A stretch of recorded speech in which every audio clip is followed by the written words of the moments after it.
भागलपुर गांव में एक परिवार रहा करता था। उस परिवार में मीना, उसकी सास और उसका पति रहा करते थे। मीना की सास तेज स्वभाव की थी।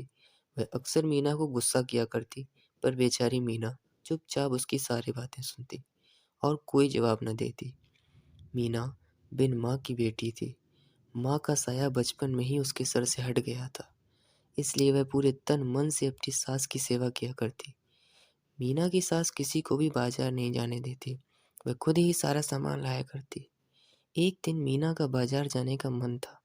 उसने सोचा क्यों ना मैं भी माँ के साथ बाजार जाऊं, और उसने अपनी सास से पूछा, माँ जी, क्या मैं भी आपके साथ बाजार चल सकती हूँ?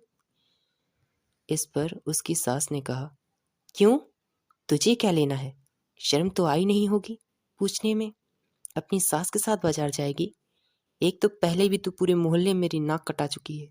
सभी कहते हैं कि किस अनाथ को अपनी बहू बना लिया। अब तुझे अपने साथ ले जाकर मैं अपनी और बेइज्जती नहीं करा सकती। ना तो 1 रुपए दहेज में मिला और ना ही कुछ सामान, बस खाली हाथ दिलाती चली आई महारानी। चुपचाप अपना काम कर, बाजार तो मैं तुझे कभी नहीं ले जाऊंगी। मीना का पति रमेश बहुत ही अच्छा व्यक्ति है। पति होने के साथ साथ एक अच्छा बेटा भी। वह मीना से कभी दुर्व्यवहार नहीं करता और कभी उसे माता पिता के न होने की कमी महसूस न होने देता। एक दिन मीना की ननंद उसके मायके आती है और कुछ दिनों के लिए वहीं रुक जाती है। वह माँ बेटी दोनों मिलकर मीना को खूब परेशान किया करती। कभी उसे डांटती, कभी उसे मार भी दिया करती। बेचारी मीना चुपचाप ये सब कुछ सहती। वह करती भी तो क्या करती बेचारी। पर एक दिन रमेश की छुट्टी ऑफिस से जल्दी हो जाती है और वह घर जल्दी आ जाता है कि तभी देखता है कि उसकी बहन मीना को थप्पड़ मार रही होती है। रमेश ये सब कुछ देखकर एकदम चिल्ला पड़ता है, ये सब कुछ क्या हो रहा है? रेनू, क्या कर रही हो तुम? किसी की सिधाई का इतना फ़ायदा उठाओगी? मैंने कभी नहीं सोचा था तुम लोग इस हद तक गिर जाओगी। चलो मीना। इतना कहकर रमेश मीना को अपने साथ ले जाता है। इस हादसे के बाद रेनू अपने घर वापस चली जाती है। कुछ दिन बाद ही मीना की सास सीढ़ियों पर से गिर जाती है और सर पर गहरी चोट आने के कारण वह कोमा में चली जाती है।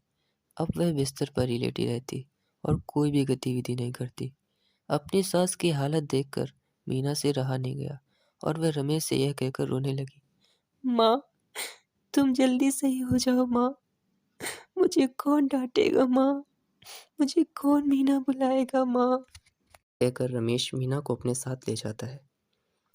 इस हादसे के बाद रेनू अपने घर वापस चली जाती है। कुछ दिन बाद ही मीना की सास सीढ़ियों पर से गिर जाती है और सर पर गहरी चोट आने के कारण वह कोमा में चली जाती है। अब वह बिस्तर पर ही लेटी रहती और कोई भी गतिविधि नहीं करती। अपनी सास की हालत देखकर मीना से रहा नहीं गया और वह रमेश से यह कहकर रोने लगी, माँ, तुम जल्दी सही हो जाओ माँ। मुझे कौन डांटेगा माँ? मुझे कौन मीना बुलाएगा माँ? अपनी माँ को तो मैं बचपन में ही खो चुकी थी, पर मैं अब आपको नहीं खोना चाहती माँ। जाग जाओ माँ, जाग जाओ। मीना की सास कोई जवाब नहीं देती और ना ही कोई गतिविधि करती। मीना घर वापस आ जाती है। अगले ही दिन 9 दुर्गा शुरू हो जाती हैं। मीना यह प्रण लेती है कि वह माता रानी के 9 दिन व्रत रखेगी और मंदिर भी जाएगी, पर उसकी सास बस जल्दी सही हो जाए। मीना सब कुछ विधि विधान से करती है। आखिरी दिन मंदिर में बैठकर वह रोती है और कहती है, माँ, तू तो करुणानिधि है माँ। मेरी सास जिंदगी और मौत से लड़ रही है। माँ, कृपा कर माँ, कृपा कर। मेरी सास को मुझे लौटा दे माँ। कि तभी एक तेज रोशनी चमकती है, परंतु मीना कुछ नहीं समझ पाती। मीना अस्पताल जाती है और देखती है कि उसकी सास रमेश से बातें कर रही होती है। रमेश मीना के व्रतों के बारे में अपनी माँ से सब कुछ बता देता है। यह सब सुनकर सुनीता की आंखों में आंसू आ जाते हैं और वह खुद को कोसने लगती है। मैंने हमेशा मीना को परेशान किया, कभी उससे अच्छे से बात तक नहीं की। माँ, तूने मुझे क्यों बचा लिया माँ? मुझे अपने पास बुला लेती माँ, अपने पास बुला लेती। मीना यह सब कुछ सुन लेती है और वह दौड़कर अपनी सास का मुंह बंद कर देती है और कहती है, ये क्या कह रही हो माँ? कितनी मुश्किलों से तुम मुझे वापस मिली हो। माता रानी के व्रतों की कृपा से तुम मुझे फिर से मिल गई माँ। तुम मुझे फिर से मिल गई।